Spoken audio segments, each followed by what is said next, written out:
Hello, hello, hello there, beautiful woman. I hope you have an amazing day and welcome to part three of the fastest way to overcome pain and unfulfillment by addressing your mother wound.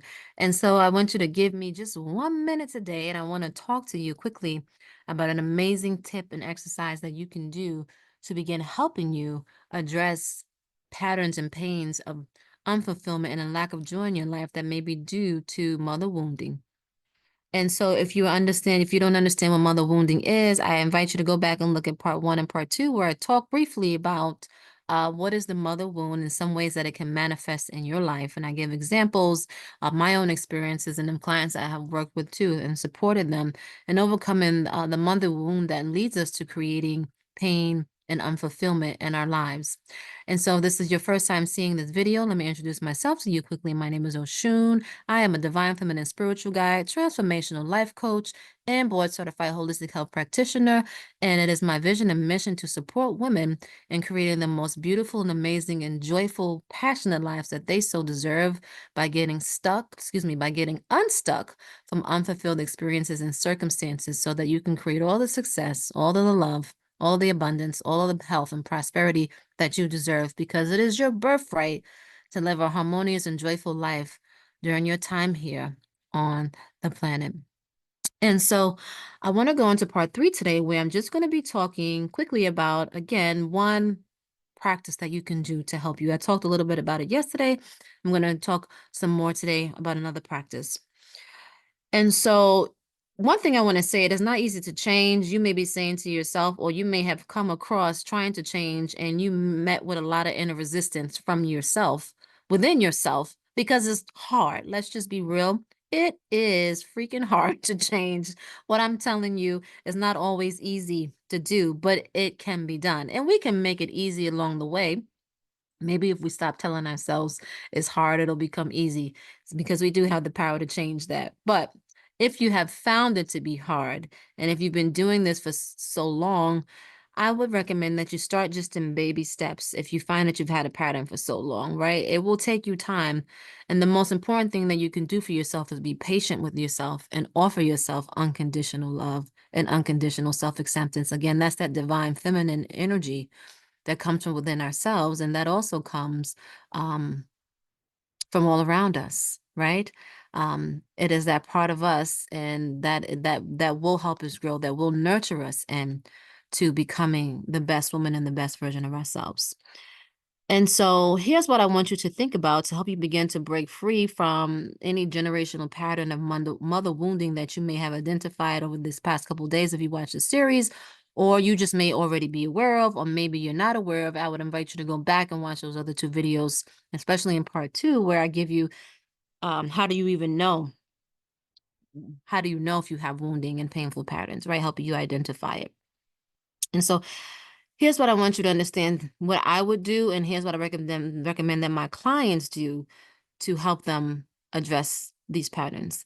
And that is engage in reflective practices, right? Along with getting support from a coach or mentor as well.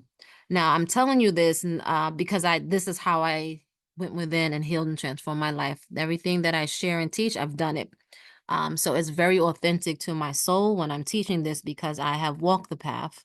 And this is how I began to change, engaging in reflective practices. And I had mentors, I had spiritual mentors and guides that were women that helped me through this. And so when you think about reflective practices, I'm talking about particularly journaling and writing. Um, Journaling and writing helps us clear out our mind, and it can feel very, very therapeutic. And it allows our voice to open up. If we have a problem expressing ourselves and sharing our thoughts and feelings as women, which many of us do because it has been suppressed for so many centuries due to patriarchy on our planet, which teaches lots of aggression and suppression of the feminine energy within all of us, not just women, because men and women both have feminine energy, but particularly in women, that has suppressed us. And a lot of our mothers were directly affected by this, and our great-grandmothers and our great-great-grandmothers, and it just goes back centuries, right? And so journaling is a way to unlock your voice, a way to unlock where your hidden feelings and emotions and what's going on inside of you so that you can see. how you feel, and you can see your beliefs, you can see your thoughts, because the path to change starts with you identifying the beliefs, the thoughts, and the words, and the story you're telling yourself. Because when you change your life, you transform these beliefs and you transform those thoughts. What happens is you begin to transform your habits, and what happens outside of you begins to shift because you've now entered into the new version of you, because you've become different now. But that can only start with self-reflection. And so I remember that one of my clients found that when she journaled about her experiences when working with me, it helped her break free from the patterns of her mother. And it really helped her create a more joyful and fulfilling life. She had a lot of issues that stem from her mother and how she was treated, and the strife that they had in between them. And she was recreating these strifeful experiences at her job. She was always having, you know, issues with women, and she was always having strife in her relationships. And so she was recreating these experiences unknowingly because she had a pattern in her that stemmed from her childhood. And so when she began to journal about these, she noticed the beliefs and words she was having that kept manifesting in her life outside of her. She kept recreating these patterns because they were within her. And so in order for you to clear that out, again, as I'm always sharing, in order for you to create and manifest the best version of yourself in your best life, you got to change the story you're telling. You got to change the beliefs and patterns that are happening within you. And reflective journaling is the best way to do it, along with getting support from a mentor or a coach.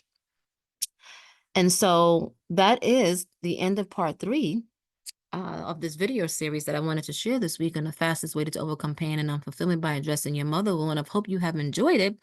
And if you want to continue to learn from me and learn some tips to help you become the best version of yourself, I talk about all areas of your life: health, success, wealth, beauty, just all around helping you become the most empowered, divine, feminine woman that you can possibly be at this time on your journey, so that you can attain true joy, inner peace, and fulfillment. I encourage you to subscribe to my channel and follow me. And also join my community, the Goddess Wisdom Circle, where I also do lives and give away free things, and also sometimes offer free trainings to support you. You can find all of that link in the video description if you're watching this on YouTube, or if you're seeing this on another platform, check the link in my bio. That will also give you access to joining that free Goddess Wisdom Circle community. So thank you again for joining me today, and I hope you have an amazing day. Bye.